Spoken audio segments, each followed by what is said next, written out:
नमस्कार, शाम के 5 बज चुके हैं। आप जानते हैं वक्त हो गया है बहस का नंबर 1 शो ताल ठोक के आपके साथ मैं हूं अमन चोपड़ा। अंग्रेज चले गए, अंग्रेजियत छोड़ गए। आज प्रधानमंत्री नरेंद्र मोदी ने उसी अंग्रेजी वाली गुलामी के खिलाफ मातृभाषा वाली क्रांति का सबसे बड़ा ऐलान किया है। यह आज की सबसे बड़ी खबर है। बिहार की सासाराम की रैली में प्रधानमंत्री ने कहा कि गरीब, वंचित, दलित अब मातृभाषा में पढ़ेंगे, डॉक्टर, इंजीनियर बनेंगे। मैं फिर से रिपीट कर रहा हूं, बड़ी खबर है, पता होना चाहिए। प्रधानमंत्री की तरफ से कहा गया है, गरीब, वंचित, दलित अब मातृभाषा में पढ़ेंगे, डॉक्टर, इंजीनियर बनेंगे। मतलब आपके जहन में सवाल आएगा कि क्या मतलब एमबीबीएस की पढ़ाई मातृभाषा में, मतलब इंजीनियरिंग की पढ़ाई मातृभाषा में। अंग्रेजी की वजह से, ध्यान से सुनिएगा, अंग्रेजी की वजह से डॉक्टर या इंजीनियर नहीं बन पाने वाले लोग अब मातृभाषा में एमबीबीएस और इंजीनियरिंग की पढ़ाई कर सकेंगे। एक ऐसा फैसला, यकीन मानिए, ये शिक्षा क्रांति इसको आप कह सकते हैं। ये ऐतिहासिक फैसला जिसने देश में शिक्षा नीति, नौकरी और उस पर आप कहिए कि अंग्रेजी के कब्जे पर एक नई बहस छेड़ दी है कि अंग्रेजी नहीं तो ये किसी काम का नहीं, अंग्रेजी नहीं तो व्यक्ति की आप कहिए तो औकात नहीं, अंग्रेजी नहीं तो ये किसी काम का नहीं, अंग्रेजी नहीं तो नौकरी नहीं, ये अब और नहीं। मातृभाषा में पढ़ेगा भारत और आगे बढ़ेगा भारत, विश्व गुरु बनेगा भारत। अब अंग्रेजी की गुलामी से मुक्त होगी शिक्षा। ये बहुत गंभीर विषय। हमको लगा आज शिक्षा में मातृभाषा की टीआरपी बढ़ाने वाली बहस करनी चाहिए, जिससे शिक्षा में मातृभाषा की टीआरपी बढ़े। मेरे साथ एक बहुत बड़ा पैनल है, कुछ सवाल है, मैं एक बार जल्दी से आपको बता देता हूं। सवाल ये रहने वाले हैं कि जिसके इर्द गिर्द हम बहस करेंगे कि क्या मातृभाषा से मोदी गिराएंगे अंग्रेजी की दीवार। ध्यान से सुनिए, मातृभाषा से मोदी गिराएंगे अंग्रेजी की दीवार। मोदी के सांस्कृतिक राष्ट्रवाद से क्या बिहार की जीत। मातृभाषा, मदर टंग, मातृभाषा को मातृभाषा किसने बनाया? सवाल समझे आप, मातृभाषा को मातृभाषा किसने बनाया? 70 साल तक अंग्रेजी का गुलाम हमको किसने बनाया? वो गुलामी वाली मानसिकता, अंग्रेजी नहीं तो कुछ नहीं, किसी काम का नहीं, ये अब और नहीं। मातृभाषा में पढ़ेंगे और आगे बढ़ेंगे। अंग्रेजों से आजादी, अंग्रेजी से आजादी कब? एक बहुत बड़ा पैनल है, लेकिन आज एक खास मेहमान मेरे साथ है। मैं वैसे आपको बता देता हूं जो पैनल मेरे साथ है। मेरे साथ नुपुर शर्मा बीजेपी से रहेंगी, आप जानते हैं प्रवक्ता है, राष्ट्रीय प्रवक्ता भारतीय जनता पार्टी नुपुर शर्मा। राजीव रंजन मेरे साथ जेडीयू से हैं, और मेरे साथ एजुकेशनिस्ट हैं, farmer director NCERT professor JS Rajput. Sarika Paswan RJD, Chandraprakash Congress के नेता, एके वाजपेयी एलजेपी से, लोक जनशक्ति पार्टी, और संगीत रागी साहब भी है। लेकिन एक खास मेहमान आज मेरे साथ हैं, आप सब उनको जानते हैं, सबसे बड़ी क्रांति अगर शिक्षा के क्षेत्र में उन्होंने की है। उनका नाम है प्रोफेसर आनंद कुमार, सुपर 30 के फाउंडर प्रोफेसर आनंद कुमार साहब। उनको आप देख पा रहे हैं, वो मेरे साथ अब लाइव जुड़ चुके हैं। प्रोफेसर आनंद कुमार, आपकी क्या सोच है? लोग कह रहे हैं कि भाई शिक्षा मातृभाषा में हो जाएगी, नौकरी कैसे मिलेगी? मातृभाषा में एजुकेशन, मातृभाषा में डॉक्टरी, मातृभाषा में इंजीनियरिंग पॉसिबल? अभी कुछ दिन पहले भारत सरकार के शिक्षा विभाग द्वारा ये घोषणा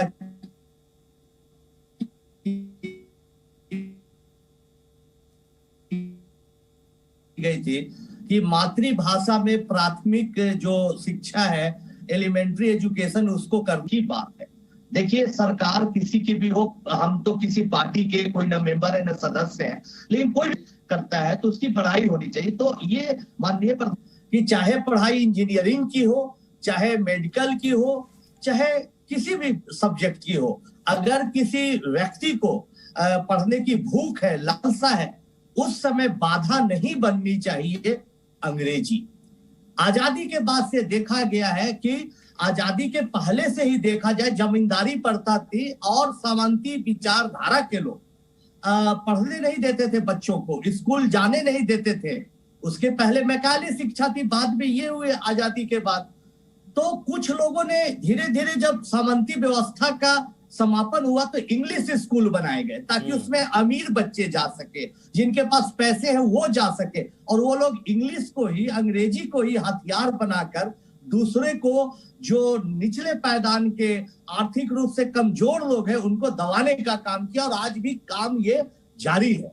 तो वैसी स्थिति में ये निर्णय बहुत प्रशंसनीय है, प्रशंसा का विषय है। मतलब अगर मैं इसको आपके शब्दों में पिरोने की कोशिश करूं तो ये तो आप ही का विचार था ना कि राजा का बेटा राजा नहीं बनेगा, गरीब का बेटा भी डॉक्टर इंजीनियर बनेगा। ये तो आप ही की सोच को बढ़ाने वाला कदम है। अच्छी बात है, दम होनी चाहिए। इंग्लिश पढ़ना जरूरी है, इंग्लिश का ज्ञान भी जरूरी है, लेकिन सिर्फ इंग्लिश के चलते किसी की प्रतिभा कुचल दी जाए, ये अच्छी बात नहीं है। इसलिए बहुत बहुत धन्यवाद माननीय प्रधानमंत्री जी का कि इतना अच्छा उन्होंने निर्णय लिया और समाज के अंतिम तबके को भी पढ़ने के लिए उत्साहित किया, प्रोत्साहित किया और उन्हें मौका देने की बात बोली। अच्छा, ये दीवार कितनी बड़ी थी प्रोफेसर कुमार, ये दीवार, अंग्रेजी की दीवार? क्योंकि बिहार और यूपी के बच्चे जो है उसमें हमेशा ये कहा जाता था कि अंग्रेजी की वजह से वो डॉक्टर या इंजीनियरिंग उसको नई कोर्स पूरा कर पाते थे, उस तरफ नहीं जा पाते थे। ये दीवार गिरेगी मातृभाषा की क्रांति से? एकदम गिरेगी। अब देखिए, बहुत बार क्या होता है कि मेहनत कश लोग, जो बेचारे पिछड़े तबके से आते हैं, मेहनत कश लोग हैं, वो मेहनत करके कुछ पैसे कमा लेते हैं, अपने बच्चे को इंग्लिश मीडियम स्कूल में भेजते भी है, लेकिन उनके घर में अंग्रेजी बोलने का माहौल नहीं रहता है। फिर बच्चे वहीं पर पिछड़ जाते हैं और फिर वहीं पर आ जाते हैं। और सरकारी स्कूलों में तो पढ़ाई इंग्लिश मीडियम से होती नहीं है, तो बहुत सारे बच्चे जहां तहां बेचारे फंसे हुए महसूस करते हैं। 10th पास करने के बाद जब किताबें आती है इंग्लिश में, अंग्रेजी में, तो बहुत घबरा जाते हैं और वहीं पर कई बच्चों की पढ़ाई छूट जाती है। मेरा ऐसा निजी अनुभव है। लेकिन ये सरकार का कहना, प्रधानमंत्री का बोलना बहुत अच्छी बात है, लेकिन इनमें कई चुनौतियां हैं। हमारा विश्वास है कि हम लोग सब मिलजुल कर इन चुनौतियों का भी सामना करेंगे। मातृभाषा में पूरा सिलेबस बनाना, मातृभाषा में टेक्स्ट बुक लिखना, मातृभाषा में पढ़ाने वाले टीचर्स लाना, तो हम लोगों को इसके लिए भी बहुत मेहनत भी करना है।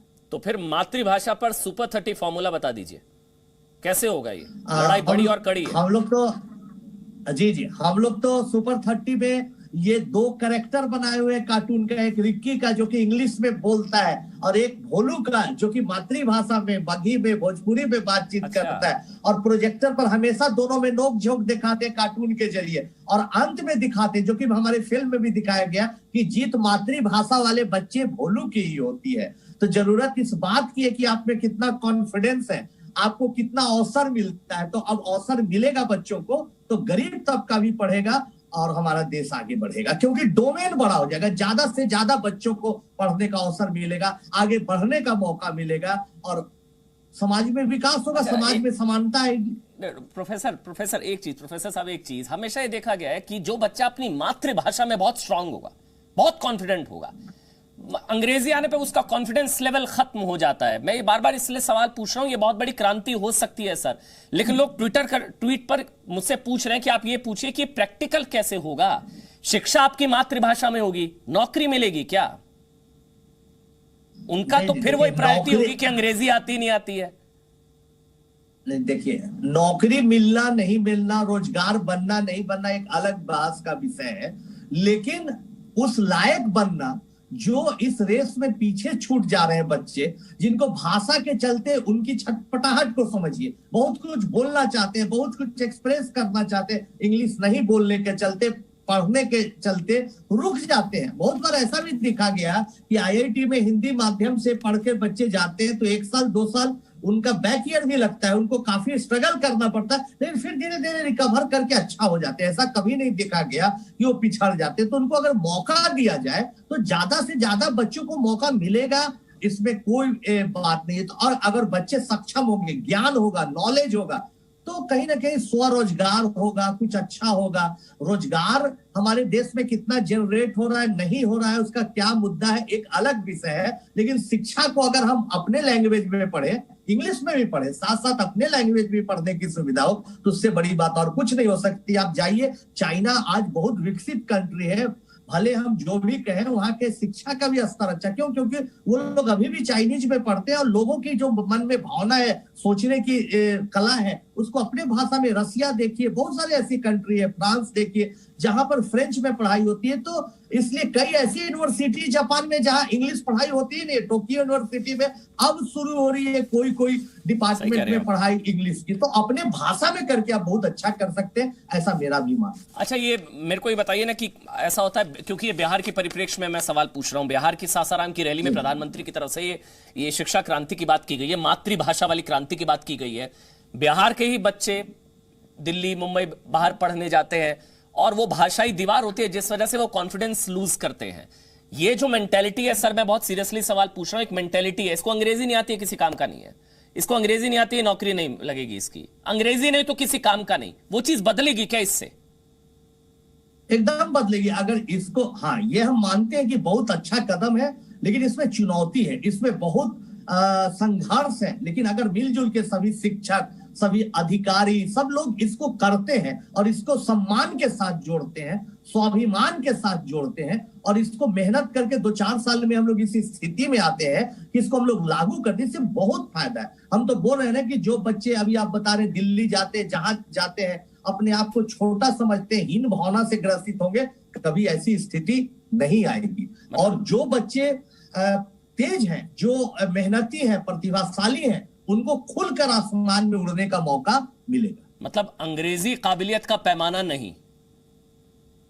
जी, अंग्रेजी हमारा कभी भी काबिलियत का पैमाना होना भी नहीं चाहिए। ये तो हमारे लिए दुख की बात है कि अंग्रेजी के बोलने के आधार पर, इंग्लिश बोलने के आधार पर हम किसी व्यक्ति का मूल्यांकन करें, बल्कि उसके चरित्र पर, उसके नॉलेज पर, उसके ज्ञान के आधार पर व्यक्ति का मूल्यांकन होना चाहिए। और आप मातृभाषा को ही इग्नोर करके, उसी को आप तिरस्कृत करके इंग्लिश के आधार पर किसी का मूल्यांकन कर रहे हैं, ये तो एक फैक्ट आपके सामने रखता हूं प्रोफेसर। वैसे तो आपसे ज्ञान के मामले में बहुत कम है, लेकिन थोड़ी बहुत जो रिसर्च की उसमें जो आपने स्थानीय भाषाओं, मातृभाषाओं का जिक्र किया, यूनेस्को की एक रिपोर्ट है सर कि भारतीय भाषाओं की हिफाजत ना हो पाने से पिछले 5 दशकों में देश ने 220 भाषाओं को खो दिया।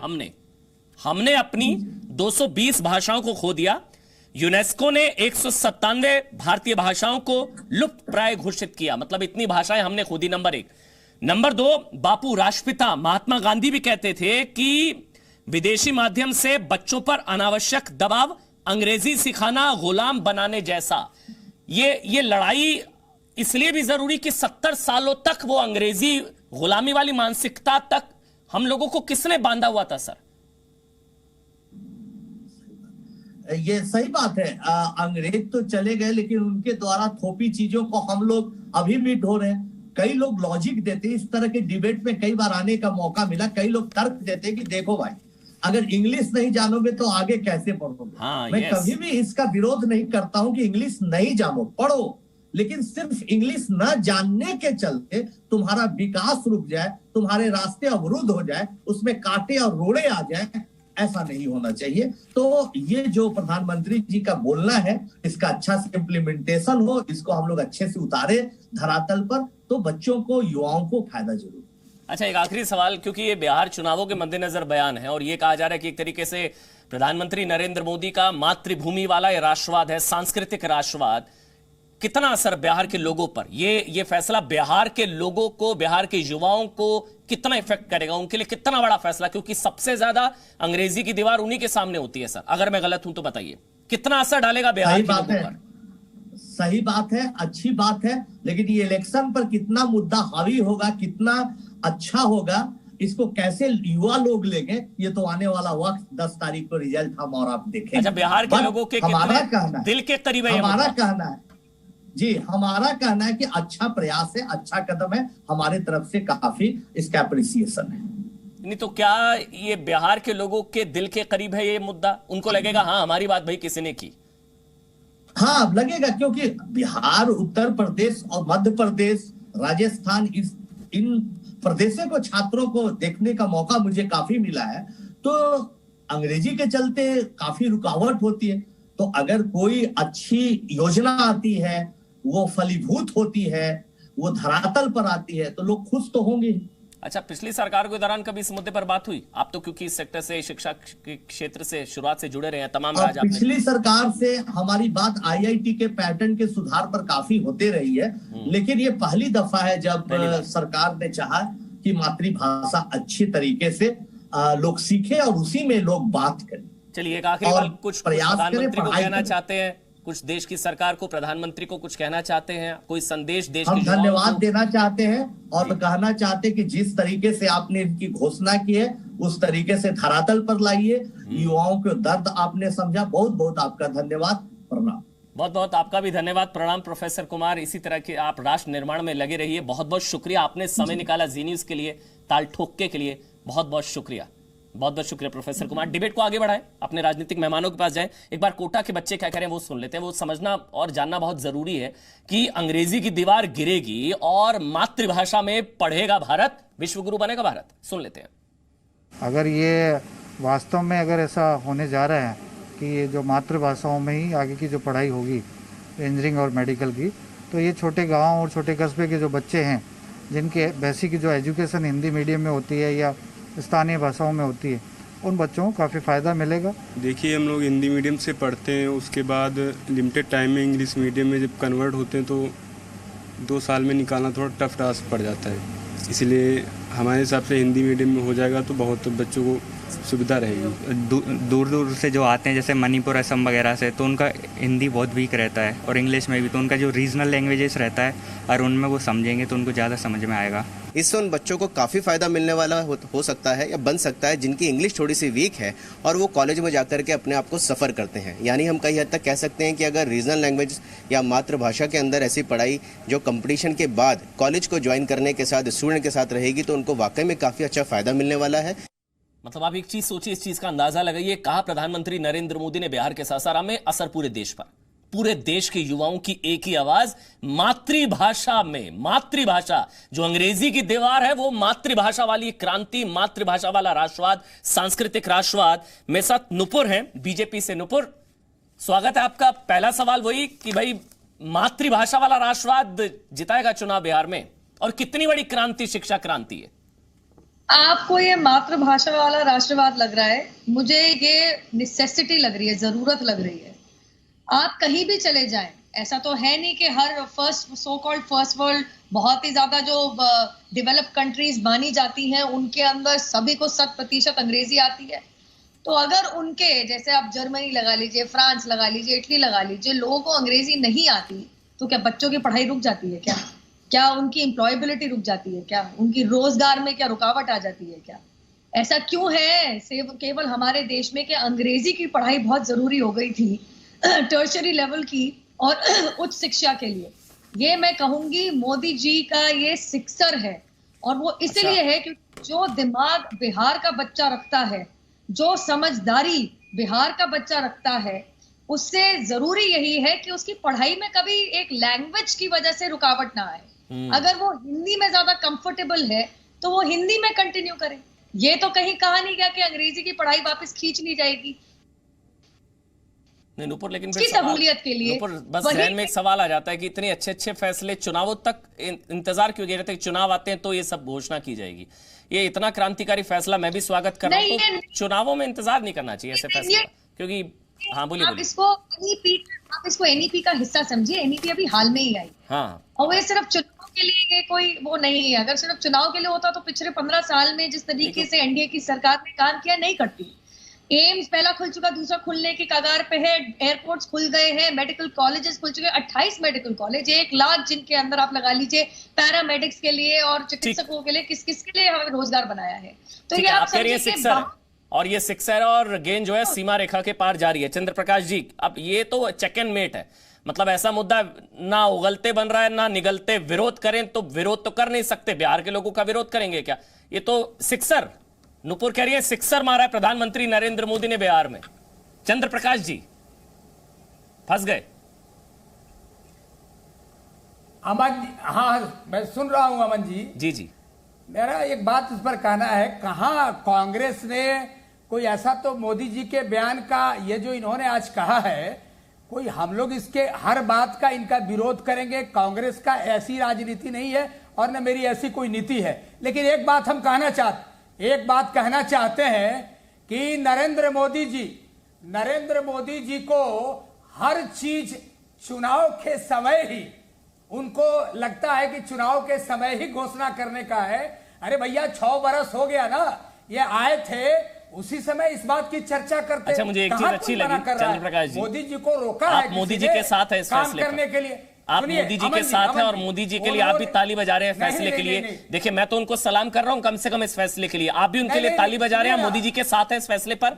मातृभाषा प्रथम, सुनिए ना जी जी, मैं तो सुनिए ना, अब आप मेरी बात तो सुनिए जी जी। ताली तो उन्होंने पिटवाई दिया कोरोना के टाइम में, लॉकडाउन लगवा के उनके लिए मैंने ताली बजाया, थाली बजाया, ऐसा नहीं कि नहीं बजाया। मातृभाषा प्रथम पर मोदी जी के साथ, मोदी जी के खिलाफ के समय में एक बड़ी खबर, बिहार के भागलपुर में राहुल गांधी का प्रधानमंत्री नरेंद्र मोदी पर हमला, कोरोना फैल रहा, प्रधानमंत्री नरेंद्र मोदी चुप है। राहुल गांधी कह रहे हैं कि कोरोना ने किसानों मजदूरों को बहुत नुकसान पहुंचाया, ये राहुल गांधी कह रहे हैं। प्रधानमंत्री ने किसानों और रोजगार की रीढ़ की हड्डी तोड़ दी, जेब काटने वाले को बिहार की जनता नहीं भूलती है, ये राहुल गांधी कह रहे हैं। जेब काटने वाले को बिहार की जनता नहीं भूलती है। चंद्रप्रकाश जी, बस इतना बता दीजिए, मातृभाषा वाले फैसले पर प्रधानमंत्री के साथ, प्रधानमंत्री के खिलाफ, बस इतना बता दीजिए, साथ या खिलाफ, फैसले के साथ या खिलाफ। ये हर चीज का जवाब यस नो में नहीं होता, मैं कह रहा हूं सर, हर चीज का जवाब यस नो में है, फैसला फंस गए।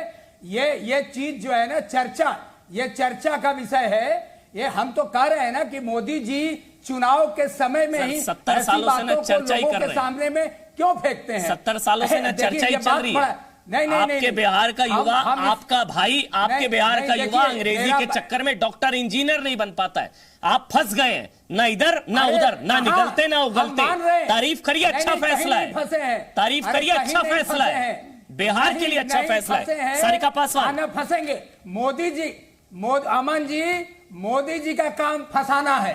तो आप मेरा काम फंसना नहीं है। चलिए सारिका पासवान जी, ठीक है, सारिका पासवान जी, नहीं हम सारिका पासवान जी आरजेडी से हैं, उनका भी रिएक्शन ले लेते हैं। सारिका पासवान जी, अब आप फंस गई, आप बताइए, अंग्रेजी चाहिए मातृभाषा, बिहार के लोगों को अंग्रेजी या मातृभाषा? पॉइंटेड सवाल, पॉइंटेड जवाब। अमन जी, एकदम मैं इसका जवाब देना चाहूंगी, ये महज एक चुनावी जुमला है और कुछ नहीं।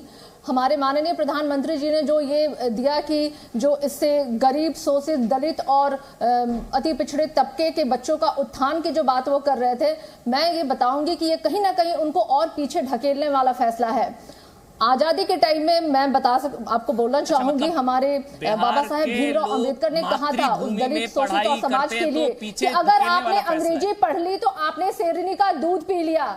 तो आप सोचिए उनकी दूरदर्शिता कहाँ थी।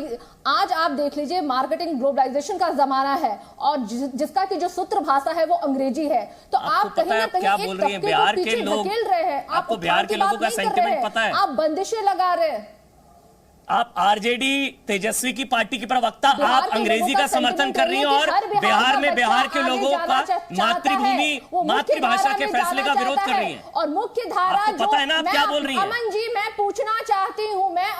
पूछना चाहती हूँ कि डॉक्टर्स, इंजीनियर और एमबीए के जो बच्चे हैं, वो जो आप हिंदी भाषा में उनको पढ़ाएंगे, आप एमबीए की बात अगर मैं करूं तो मैं बता रही हूं, पासवान जी, मुझे यहाँ पर एक मिनट रुकना पड़ेगा, ये बहुत बड़ी खबर है। आरजेडी की ऑफिशियल प्रवक्ता है सारिका पासवान जी, बड़ी नेता है, तेजस्वी यादव की विश्वास पात्र है, वो यहाँ ताल ठोक के डिबेट में अंग्रेजी का समर्थन और मातृभाषा का विरोध कर रही है। आरजेडी की ऑफिशियल प्रवक्ता है, बिहार के लोग सुनकर वोट दें आरजेडी को, क्योंकि आरजेडी के प्रवक्ता ताल ठोक के में कह रही है कि बिहार के लोग मातृभाषा का विरोध कर रहे हैं और बिहार के लोग अंग्रेजी का समर्थन। नुपुर जल्दी से। बिहार का लोग या कोई मातृभाषा का विरोध नहीं कर रहा है, हम समर्थन में हैं, लेकिन हम चाहते हैं कि मुख्य धारा में हमारे बच्चे, शोषित समाज और दलित पिछड़ा की जो बच्चे हैं ना, वो मुख्य धारा में रहे। आप उनको जी, आपको पता होना चाहिए, बिहार के लोग अंग्रेजी के चक्कर में डॉक्टर, इंजीनियर नहीं बन पा रहे, आप उनका विरोध कर रही हैं, बिहार का विरोध कर रही हैं, बिहार के युवाओं का विरोध कर रही हैं। अमन जी, आपको नहीं, आपकी या तो आपने पूछा नहीं है तेजस्वी यादव से बोलना क्या है, आप गलत बोल रही हैं। आप एक बार कंफर्म कर लीजिए मैम, मेरा सुझाव है आपको, आप कंफर्म कर लीजिए लाइन क्या है पार्टी की, आप बिहार के खिलाफ मत बोलिए, चुनाव है आपका। अमन जी, मैं बिल्कुल कंफर्म हूँ, मैं वही बोल रही हूँ जो हम सोच रहे हैं, हमारे पार्टी का गाइडलाइन है, हमारे बिहार का गाइडलाइन है, मातृभाषा का विरोध करो, जुमला नहीं है अमन जी, मातृभाषा का विरोध करो। तेजस्वी यादव ने कहा, नुपुर जल्दी से, बिहार की, राजीव रंजन जी आ रहा हूं, वाजपेयी जी आ रहा हूं, नुपुर जल्दी से, नुपुर एक बच्चे की है अमन जी। वो कह रहे हैं तेजस्वी यादव ने कहा है मातृभाषा का विरोध करना है, बात नहीं है, तेजस्वी यादव ने कहा है, सारिका कह रही है, जल्दी से नुपुर। मैं इतना कहना चाहती हूँ अमन जी, जिस संगठन का संचालन मैट्रिक मुश्किल से शायद पास या फेल आज तक बहुत बड़ा प्रश्न चिन्ह है, जो मैट्रिक पास नहीं कर पाए ऐसे इंसान कर रहे हैं, उनसे पढ़ाई लिखाई का क्या लेन देन है।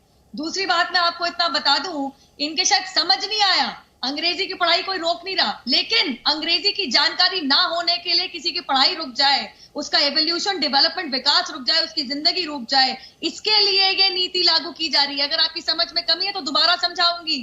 वो अति पिछड़ा दलित बच्चा जो अंग्रेजी नहीं जानता, उसके नसीब में डॉक्टर, इंजीनियर और मेडिकल और विरोध कर रही है ना, करने दीजिए, आपको आपके तो फायदे की बात है, करने दीजिए। वो बिहार के युवाओं का विरोध कर रही है, पूछना चाहती हूँ, करने दीजिए ना विरोध। मेरा प्रश्न वाजपेयी जी, अब मैं डिबेट को आगे बढ़ा रहा हूँ, मेरे साथ बहुत बड़ा पैनल है, सबका कमेंट लेना बहुत जरूरी है। सारिका पासवान जी, आपको तेजस्वी यादव ने कहा कि मातृभाषा का विरोध करना है, कोई दिक्कत नहीं है मैम, आपकी पार्टी की लाइन है, कोई दिक्कत नहीं है। तो मेरे साथ इस वक्त वाजपेयी जी है, जुड़ चुके हैं, एलजेपी से हैं। वाजपेयी जी, अब इस फैसले पर मैं हमेशा पूछता हूं, आप नीतीश के खिलाफ है, मोदी जी के साथ है?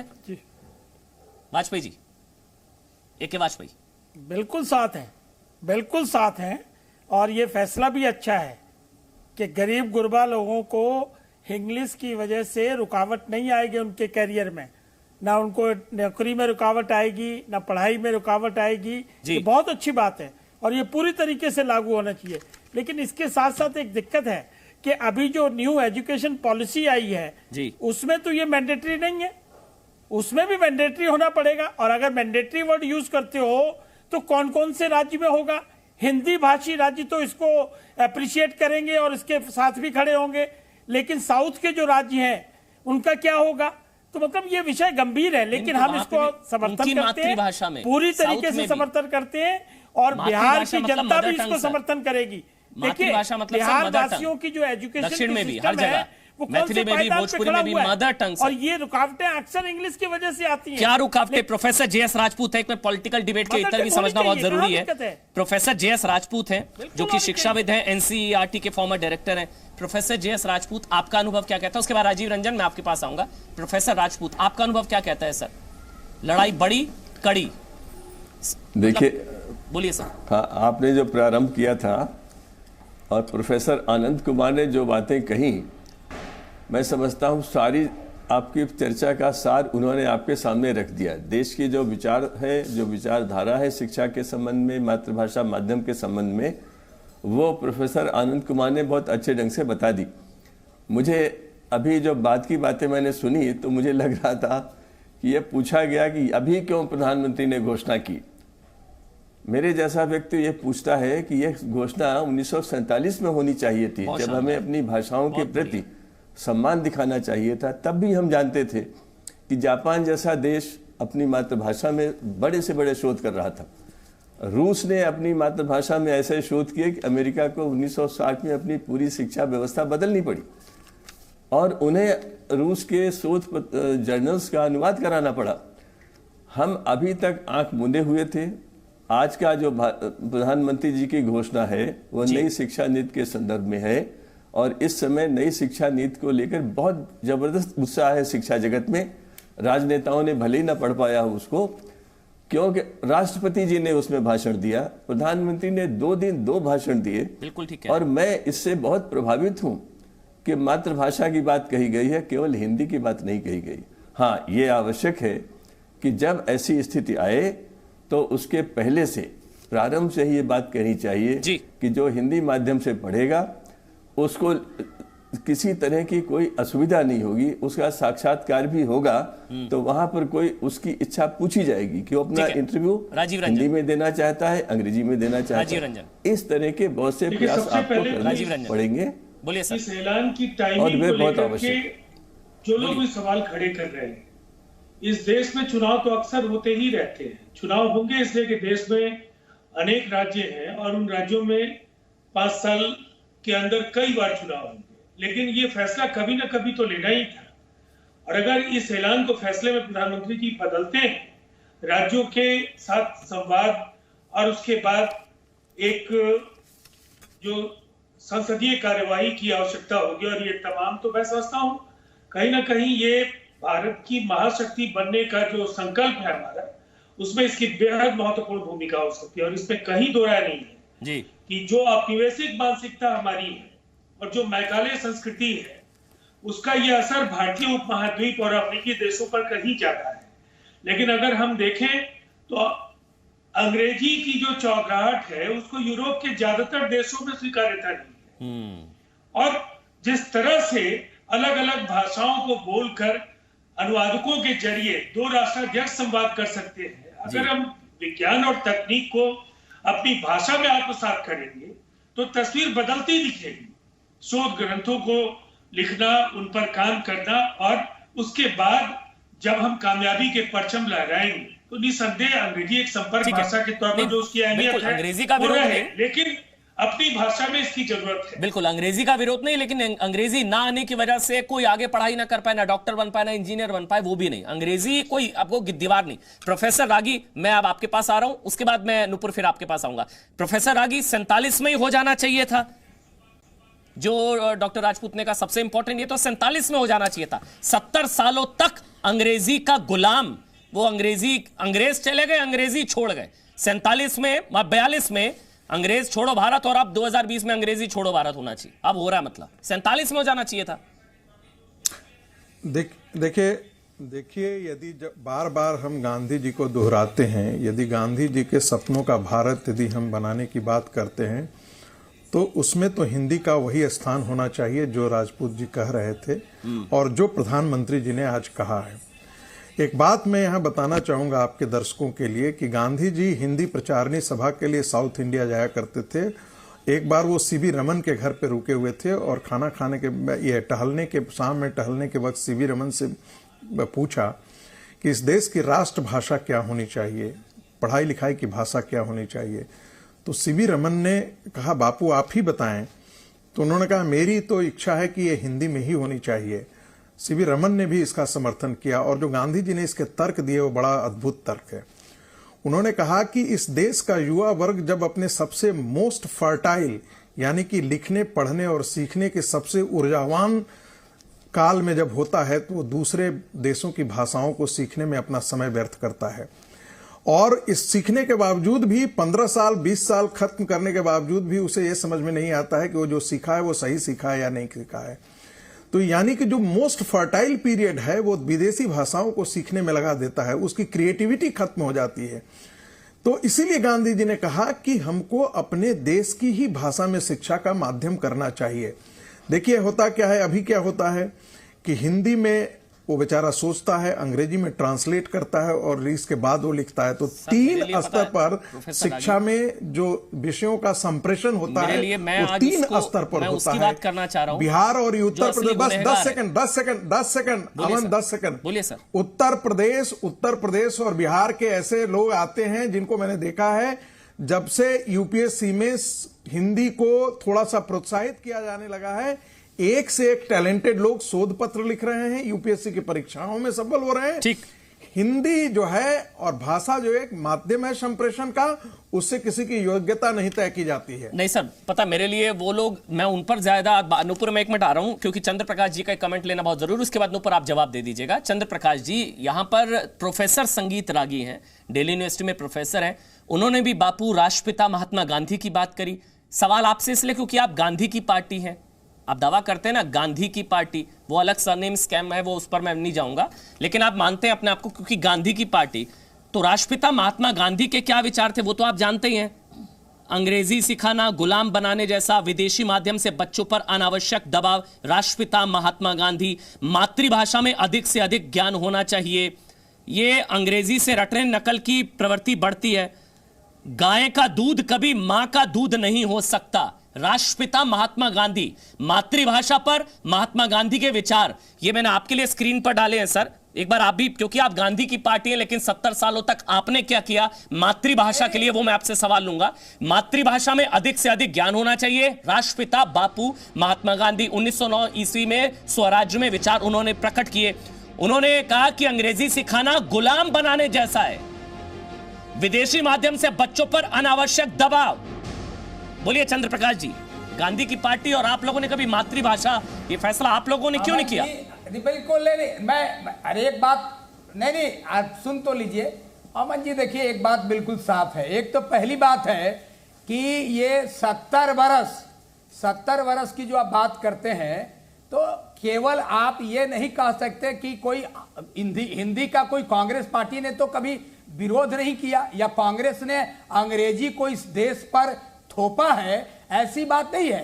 आज अगर मातृभाषा की बात हम कर रहे हैं, हिंदी की बात कर रहे हैं, तो कांग्रेस ने भी हिंदी को पूरा बढ़ाने का काम किया है। अब देखिए बात मैं कहता हूं, आप देखिए कि कांग्रेस 1996 के बाद से तो विरोधी दल के जो लोग हैं उनकी भी सरकार रही है। 2004 के पहले आप अपनी गलती मान रहे हैं, अच्छी बात है। वाजपेयी जी की भी सरकार ये मुझे अच्छा लगा, आप बहुत ही ईमानदार आदमी हैं, आप अपनी कम से कम मान रहे हैं कि हमसे भूल हुई। मोदी जी की भी सरकार है, आपने बढ़ावा भी नहीं दिया। ये आप क्यों, आपने मातृभाषा को बढ़ावा भी नहीं दिया सर। केवल अगर दिया होता तो 220 सर पिछले 5 दशकों में, मैं आप ही के लिए बता रहा हूं, पिछले 5 दशकों में 220 भाषाओं को हमने खो दिया। मैं आपकी बात से मैं इत्तेफाक रखता हूं, मैं कोई आपके बात का विरोध नहीं कर रहा हूं, लेकिन मैं ये कह रहा हूं कि हर बात में कांग्रेस को टारगेट करके बात नहीं करनी चाहिए। आप गांधी की पार्टी है ना सर, इसलिए ये कांग्रेस भी चाहती है। गांधी की पार्टी है ना आप, गांधी की पार्टी और गांधी के विचारों को भूल गए ना आप, मैं इसलिए आपसे पूछ रहा हूं। पूरा गांधी की पार्टी गांधी के विचारों को भूल गई। पूरा देश अंग्रेजी सिखाना गुलाम बनाने जैसा महात्मा गांधी, गाय का दूध कभी माँ का दूध नहीं हो सकता। एक कांग्रेस पार्टी ही है जी जो गांधी जी के विचारों को लेकर चल रही है। कहां किया सर, आप बताइए ना, मैं आपको फैक्ट्स के साथ बता रहा हूं। गांधी जी का 5 दशकों में 220 भाषाएं विलुप्त हो गई। भारतीय भाषाओं की हिफाजत ना होने पाने पर आप लोगों की वजह से 5 दशकों में 220 भाषाओं को हमने खो दिया। यूनेस्को कह रहा है 200 भाषाएं विलुप्त हो गई। नुपुर का विलुप्त होना केवल कांग्रेस का दोष नहीं हो सकता है। ठीक है, नहीं है, राज्य सरकारों का भी दायित्व है ना। ठीक है नुपुर, स्टेट गवर्नमेंट का भी दायित्व है। नुपुर अमन जी 2019 का कांग्रेस का एक आर्टिकल है मेरे सामने। कर्नाटका में कुछ एक प्रो कन्नडा आउटफिट ने कहा था, एक बिल्कुल मोर्चा खोला था कि हिंदी हमारी राष्ट्रभाषा नहीं है, तो उनके समर्थन में कांग्रेस पार्टी निकली थी। तो कृपया करके ये तो ना कहें। ऐसे अन्य एग्जाम्पल मैं अभी निकाल दूंगी आपके सामने जिसमें कांग्रेस ने हिंदी भाषा का विरोध जताया है, ऑफिशियली जताया है। दूसरी बात मैं कहना चाहूंगी, इनको कुछ ना कुछ तो तकलीफ हो ही रही है, क्योंकि चाहे वो अंग्रेजों का जमाना था, उनसे क्या पंडित नेहरू की दोस्ती थी और किस तरीके से जो वो शब्द गंवार पीछे छोड़ गए, और आज तक कांग्रेस के कहीं ना कहीं सबकॉन्शियस माइंड में है कि जिसको अंग्रेजी नहीं आती, जो हिंदी भाषी है वो गंवार है। ये जो कहीं ना कहीं कॉलोनियल हैंगओवर कांग्रेस की वजह से हमारे को मिला है, ये भली भांति पूरा देश जानता है, सिर्फ आप और मैं नहीं। तीसरी बात, वाजपेयी जी ने बहुत अच्छी बात करी, आई वेलकम कि उन्होंने इस स्टेप को वेलकम किया है, लेकिन वाजपेयी जी आप भी शायद वकील हैं, आप जानते होंगे कि ये कॉन्करेंट सब्जेक्ट है। मतलब एजुकेशन कॉन्करेंट सब्जेक्ट होता है, स्टेट राज्य सरकार का अपना एक डिसीजन होता है, निर्णय होता है कि किस तरीके से उसको आगे लिया जाए। कोई भी शब्द मैंडेटरी किस्म का, आप भी जानते हैं अन्य राज्यों में और भी भाषाएं होती हैं। पता है मेरे को, आज अभी एक कुलदीप है, उन्होंने ट्वीट किया अभी वो कह रहे हैं कि आरजेडी की प्रवक्ता से बोलिए अगली रैली अंग्रेजी में करें तेजस्वी यादव, इंग्लिश में, क्योंकि वो अंग्रेजी का समर्थन कर रही है, मातृभाषा का विरोध कर रही हैं। तो सारिका पासवान जी, अगली रैली तेजस्वी यादव की और आपकी अंग्रेजी में होनी चाहिए बिहार में, देखिए कितने वोट मिलते हैं। सारिका पासवान जी, क्योंकि आप मातृभाषा का विरोध कर रही हैं, इसलिए। अमन जी, मुझे कुलदीप का सवाल है, आप मुझे 1 मिनट बोलने दीजिए। अमन जी, आप 1 मिनट बोलने दीजिए। अगर आपने प्रश्न कर लिया है तो मुझे उसका जवाब भी देने दीजिए। मैं पूछना चाहती हूँ, आप अंग्रेजी पे आप जो भड़क रहे हैं और हिंदी को आप प्रोत्साहित कर रहे हैं, हिंदी को हम स्वीकार कर रहे हैं, हिंदी हम पढ़ रहे हैं, उसके लिए हमें कोई दो राय नहीं है। लेकिन बात जब आप हो रही है, आप जिस तबके की बात कर रहे हैं कि आप हिंदी मातृभाषा में पढ़ाएंगे, हिंदी में पढ़ाएंगे, मैं पूछना चाहती हूँ, एक एग्जांपल मैं आपको देना चाहती हूँ कि हमारे जो लॉ की पढ़ाई होती है वो हिंदी और इंग्लिश दोनों में होती है। बावजूद इसके आज सुप्रीम कोर्ट में जो है ना, वो भाषा जो है ना वो इंग्लिश में आप कर रहे हैं। क्यों कर रहे हैं? आप जो बच्चे इंग्लिश मीडियम से पढ़ के या इंग्लिश में जो लॉ की पढ़ाई पढ़ के जा रहे हैं, वो हाई कोर्ट और सुप्रीम कोर्ट दोनों जगह प्रैक्टिस कर रहे हैं। लेकिन जो बच्चे हिंदी में पढ़ के जा रहे हैं वो लोअर कोर्ट कोर्ट तक ही सीमित हो जा रहे हैं। दूसरी बात मैं बात करना चाहूँ, सेंट्रल गवर्नमेंट के कितने ऑफिसेज में आप हिंदी का उपयोग कर रहे हैं, मैं ये भी पूछना चाहती हूँ आपसे। आज आप सारे जो सरकारी संस्था है उनको आप प्राइवेटाइज कर रहे हैं, कितने प्राइवेटाइज सेक्टर्स में आप हिंदी का उपयोग कर रहे हैं? आप ये जो गुगली खेल रहे हैं, आप समझ नहीं पा रही हैं सारिका जी, माफ करिएगा, मारने वाला काम आप शायद समझ नहीं पाई। अब ऐसा करिएगा, तेजस्वी यादव अंग्रेजी में रैली करेंगे, वादा करके जाइए। राजीव रंजन जवाब देना चाह रहे हैं मेरे ख्याल से आपको, राजीव रंजन जवाब देना चाह रहे हैं। अब तेजस्वी यादव अंग्रेजी में रैली करेंगे। आज के बाद आरजेडी की जितनी रैलियां होंगी अंग्रेजी में होंगी। हम इंग्लिश भी पढ़ना चाहते हैं, ये बात बिहार में अंग्रेजी में रैली होगी। आरजेडी की जितनी रैलियां होंगी राजीव रंजन, लेकिन अगर आप इंग्लिश में बोल रहे हैं तो वो समझने आना चाहिए मुझे। ठीक है, वो भाषा का जो है ना भेद नहीं होना चाहिए, नहीं होना चाहिए। आप मातृभाषा का, ठीक है। राजीव रंजन देखिए, सबसे पहली बात बोलिए। अब सारिका जी आप चुप रहिए। राजीव रंजन आप बोलिए। हम आपका सम्मान करते हैं। देखिए, ये एक ऐतिहासिक पहल है, इस पहल का हर हिंदुस्तानी स्वागत करेगा। ये हिंदी का सवाल नहीं, अगर दक्षिण में कोई तमिल, कन्नड़, कोई मलयालम इन भाषाओं के जरिए तैयारी करेगा तो वो जरूर अंग्रेजी से बेहतर अपनी भाषा में करेगा। और निसंदेह अगर हम हिंदी वाले लोग जो जिन राज्यों में हिंदी बोली जाती है उन्हें ज्यादा हिंदी में सहूलियत होगी, इसमें इससे इनकार क्या किया जा सकता है। और हम अंग्रेजी के खिलाफ तो है नहीं, बिल्कुल ठीक है। हम विज्ञान, तकनीक, साहित्य, भाषा को अगर हम अपनी जुबान, अपनी भाषा में अगर समझ पाएंगे, बिल्कुल ठीक, तो निसंदेह पुतिन को अंग्रेजी बोलने की जरूरत तो नहीं है। बिल्कुल ठीक, मैं तो नहीं कभी सुनता हूं। राजीव रंजन साहब, आपने अभी जो बात कही सबसे महत्वपूर्ण है, बहुत शानदार बात कही आपने सर। अंग्रेजी का विरोध नहीं, अंग्रेजी का विरोध नहीं, लेकिन हिंदी है हम वतन है, हिंदुस्ता हमारा। हिंदी है हम वतन है, हिंदुस्ता हमारा, उसको हम भूल गए। उस थॉट पर कब लौटेंगे? और सारिका जी जाते जाते एक आपको भी बता दूं, सुप्रीम कोर्ट ने भी क्या कहा था। आंध्र प्रदेश में सभी सरकारी स्कूलों को इंग्लिश मीडियम में बदलने के मामले में सुनवाई करते हुए सारिका जी मैं आपके लिए बता रहा हूं, सुप्रीम कोर्ट ने कहा मातृभाषा की अनदेखी नहीं की जा सकती है। मातृभाषा के माध्यम से पढ़ना, लिखना, सीखना बच्चे के लिए सबसे अच्छी नींव है। यह सुप्रीम कोर्ट में सुनवाई के दौरान चीफ जस्टिस एस.ए. बोबडे ने कहा कि हमें पता होना चाहिए कि नींव के लिए बच्चे को मातृभाषा के माध्यम से सीखना बहुत जरूरी है। और अब ऐलान हो चुका है, बिहार में सारी रैलियां सारिका पासवान जी के नेतृत्व में, बिहार में तेजस्वी के नेतृत्व में अंग्रेजी में होंगी। बहुत बहुत शुक्रिया, ताल ठोक के देख रहे थे आप सब। Presenting B News app, available on Google Play and App Store. Download it now.